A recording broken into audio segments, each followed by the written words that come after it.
Ngayon, I had no information about that kung ilan na nahuhuli o may inuhuli ba, ma'am. Yun lang po. You arrive at around 9 o'clock? Is that what you said? At around between 9:30 and 10 o'clock, ma'am.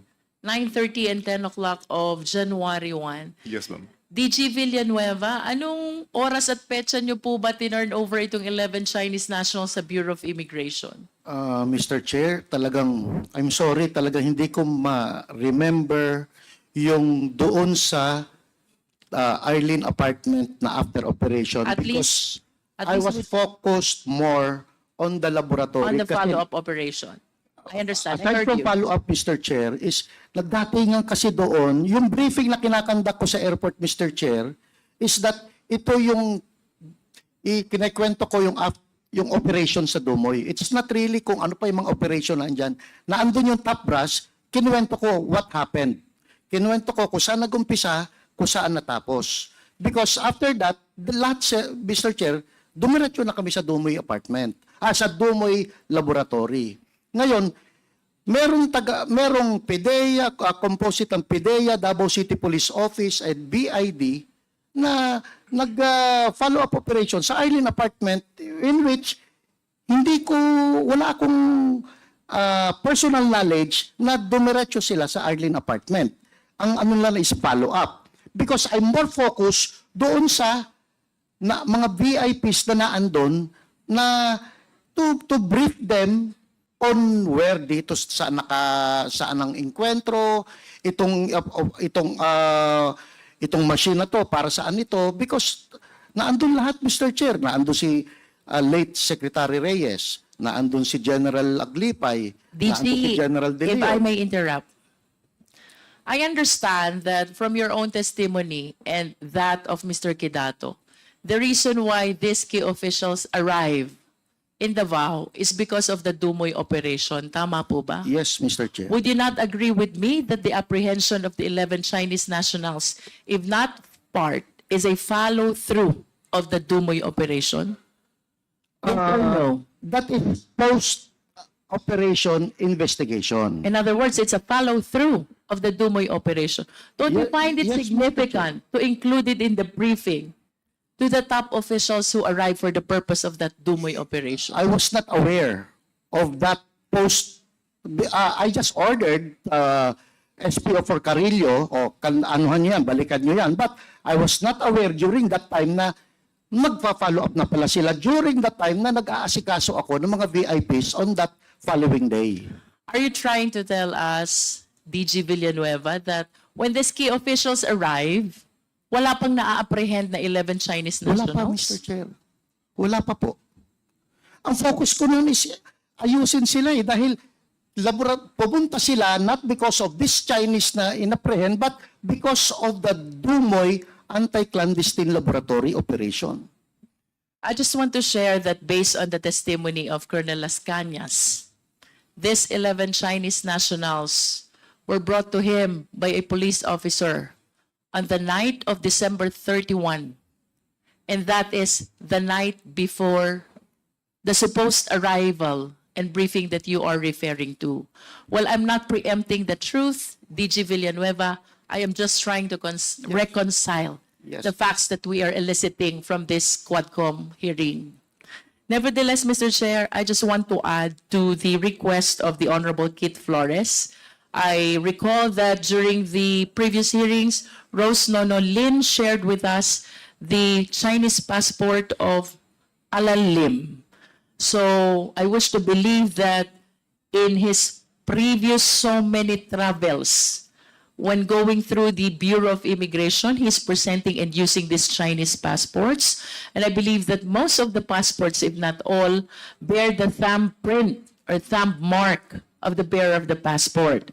Since we have opted to go for forensic evidence as raised and recommended by the Honorable Flores, I respectfully move, Mr. Chair, that we solicit the help of the NBI to make the necessary examination of the thumb mark appearing in the police report during the Cavite operation of Alan Lim, vis-a-vis the thumb mark that is appearing in the Chinese passport, which I believe is in the records of the Bureau of Immigration already.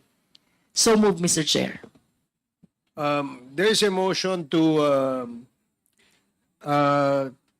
direct the NBI to examine the thumbprints of Mr.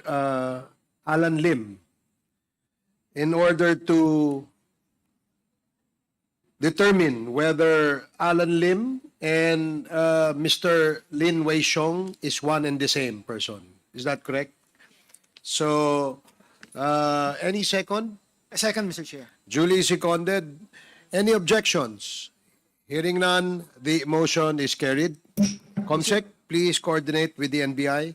Mr. Chair, Congressman Flores. I'd just like to make some follow-up questions lang. Is Colonel Asherto with us po, Mr. Chair? Yes, Comsec, we have invited Colonel Asherto. Is he online? Mr. Chair, yes. Yes, he is online. But before that, let me acknowledge first the presence of our Deputy Speaker, Robbie Puno, and Congressman Ando Waminal. Please proceed. Thank you, Mr. Chair. Colonel Asherto, are you present pa?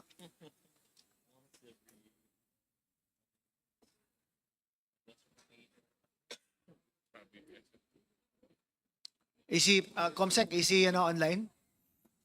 Colonel Asherto, are you online? Before that, let me acknowledge also former Senator Antonio Trillanes, our invited resource person. So, Colonel Asherto, sige, with the indulgence of Congressman Keith, while waiting Ay, go ahead, for sir. the acknowledgement of Colonel Asherto, please proceed, Congressman Paduano. Thank you, Chairman. Just for the record, I'd just like to ask si Mr. Kidato. Sir, sabi mo kanina, January 1 ka na dumating at around Between 9:30 and 10 9:30 AM. AM. Yes, Your Honor. Okay, sige. Kasi, pag nakuha natin yung record, dalawang bagay lang yan. Hindi ka na-brief ng taga-BI or na-brief ka, hindi mo sinabing totoo o nakalimutan mo. But anyway, Mr. Chairman, may I move, Mr. Chairman, that we direct the PDEA to DG Lasso to submit the PDEA logbook with regards to the Dumoy, starting, kasi once siya dumating, starting December 31, 2004, 6 o'clock in the afternoon. Kasi yun yung critical na oras eh. And the following day, dumating daw si Mr. Kidato. So move, Mr. Chairman. And please submit it before the next hearing. Okay po. Yes, Mr. Chair. Thank you. May I ask you to, did you move for a, did you have a motion? Yes, Mr. Chairman, I move that the ANBI, the PDEA, to DG Lasso, should submit to this committee the PDEA logbook. Starting December 31, 2004 at 6 o'clock in the afternoon. PDEA, please comply with the request of Congressman Paduano.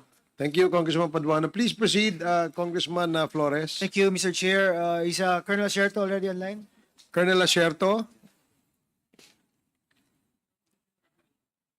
While waiting for him, DG Wilkins, I'm sorry, the questions were, I know, 20 years ago, diba, the events, and I understand that there are difficulties in remembering the exact things that happened. But thank you for your answers kanina pa.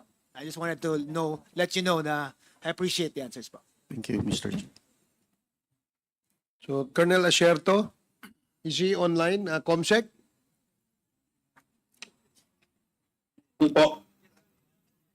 Colonel Asherto, if Yes, you Mr. Chair. if you were listening kanina, did you hear about the answers of DG Wilkins Villanueva regarding the Dumoy raid, particularly about what happened dun sa 11 Chinese who were transferred to the BID as a result of the Dumoy raid? Yes, Mr. Chairman.